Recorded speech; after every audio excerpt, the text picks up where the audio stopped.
श्री परमहंस देवाय नमः। प्यारे गुरुमुखो जय सच्चिदानंद। विज्ञान ने हमें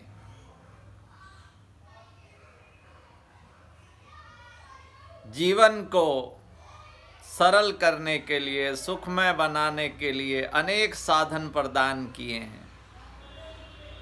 नित्य प्रति के कार्यों को करने के लिए, सरल करने के लिए अनेक यंत्र दिए हैं, मनोरंजन के साधन। परंतु क्या इंसान पूर्णतः सुखी हुआ?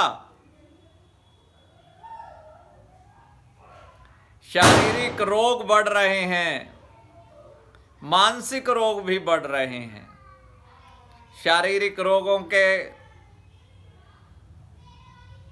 अनेक नए नए प्रकार, परंतु फिर भी शारीरिक रोगी के साथ परिवार वालों की सहानुभूति होती है। अधिक अच्छे हुए तो सहयोग भी करते हैं, सत्कार भी।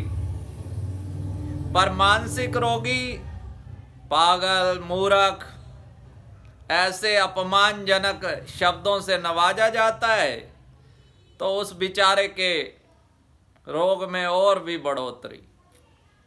अरे भला चंगा है, खाता पीता है, बहाने बना रहा है, काम नहीं करना चाहता, आलसी है। उसको समझने के लिए उसकी जो मानसिक भूख है, जैसे शरीर को भोजन ना मिले तो शरीर जो है वो कमजोर हो जाता है, बीमार हो जाता है।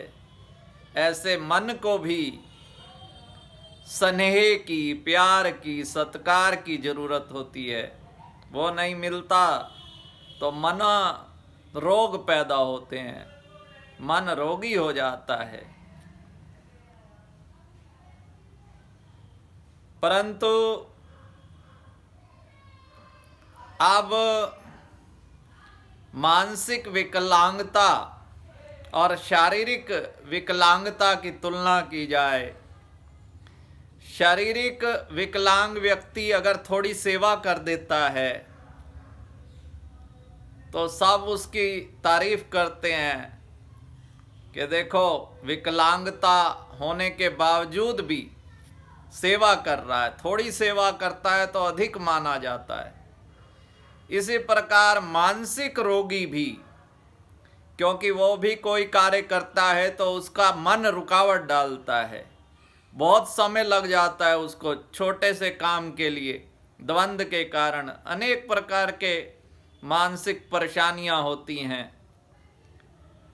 कईयों को मूर्तियों के अंदर गलत गलत विचार, गलत गलत भाव और भी संबंधों को लेकर अनेक प्रकार के शक। परंतु ये सब कुछ वो चाहता नहीं है करना, जानबूझ के नहीं कर रहा। इसमें उसका कोई दोष नहीं है।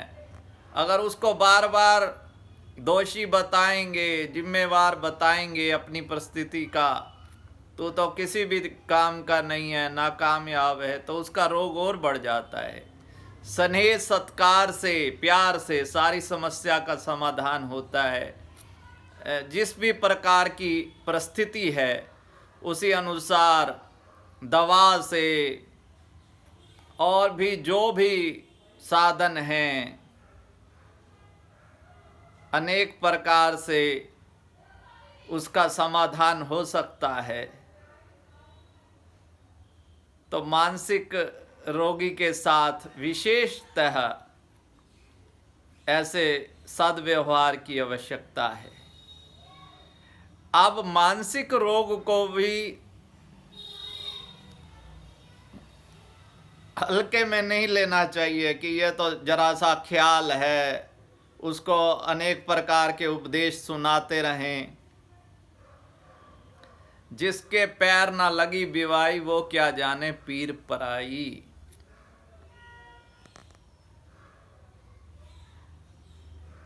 तो सेवा जो है थोड़ी भी कर देता है अगर मानसिक रोगी, तो उसको शाबाशी मिलनी चाहिए, उसका उत्साहवर्धन होना चाहिए।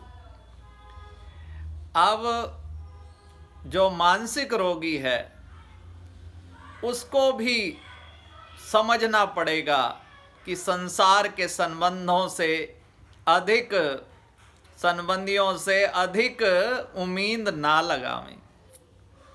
मैं ये तो नहीं कहूँगा कि उम्मीद ही ना करे। हमारे भैया जी तो गीता में फरमाते हैं कि फल की आशा त्याग दे। पूर्णता फल की आशा कदाचित इंसान नहीं त्याग सकता। ये जो भी कार्य करता है पहले फल की इच्छा। मैं भी इसमें शामिल हूं, मैं भी अलग नहीं हूं। हमारे यहाँ आंवले का वृक्ष लगा हुआ है, तो इस सीजन में एक ही आंवला लगा है अभी, तो उसे मैं तोड़ता नहीं हूं। बड़ा अच्छा लगता है कि फल लगा हुआ है। तो फल जो है वो हमें कर्म के लिए प्रेरित करता है, परंतु एक सीमा होनी चाहिए। जैसे माताएं बहनें रसोई बनाती हैं, पाक शास्त्र में सबसे महत्वपूर्ण क्या है? मात्रा। कितना नमक, कितना मसाला, कितने चम्मच। पहले कहा जाता था इतने चुटकी मसाला डालो, इतने चुटकी वो डालना है, तो वही अच्छा व्यंजन बना सकता है। या औषधि निर्माण वैदिक शास्त्र में, उसमें भी मात्रा का ज्ञान। तो हमारी आशाएं, उम्मीदें दूसरों से कितनी सीमा तक होनी चाहिए? संतों को कितना महान होना चाहिए, ये संगत की आशा। और हम संत लोग संगत को कितना कर्तव्यवान, सेवावान, आज्ञाकारी, सेवाकारी होना चाहिए। तो संत भी जो हैं वो भी इंसान है, उनका भी हृदय है, भावनाएं हैं, उनकी भी समस्याएं हैं। तो वहाँ संगत को चाहिए कि अधिक उम्मीद नहीं, और संतों को भी चाहिए कि संगत की मजबूरी समझें। बेचारे कितने उत्तरदायित्व निभाते हैं, फिर भी समय देते हैं, सेवा करते हैं तन मन धन से। बस वहाँ भी एक सीमा होनी चाहिए, नहीं तो हम दुखी होते ही रहेंगे। अगर उम्मीदों पर सीमा नहीं, नियंत्रण नहीं, संयम नहीं, तो फिर रोग बढ़ता ही रहेगा। जितनी दवा करी उतना रोग बढ़ता गया। सांसारिक संबंध तो ऐसे हैं जैसे कंस देवकी से बेहद प्यार करता है, बहुत प्रेम है, पर जब आकाशवाणी होती है कि इसका जो पुत्र है वो तेरा वध करेगा, बस सारा प्यार कफूर हो जाता है, दूर हो जाता है। तो हमारा जब तक स्वार्थ सिद्ध होता है तब तक प्यार है। हम सभी इसमें शामिल हैं।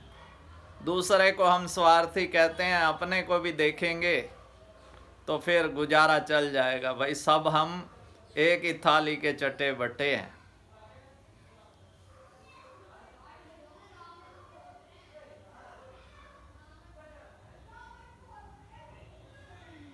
अंत में तो परमात्मा की शरणागति वही एकमात्र समाधान है।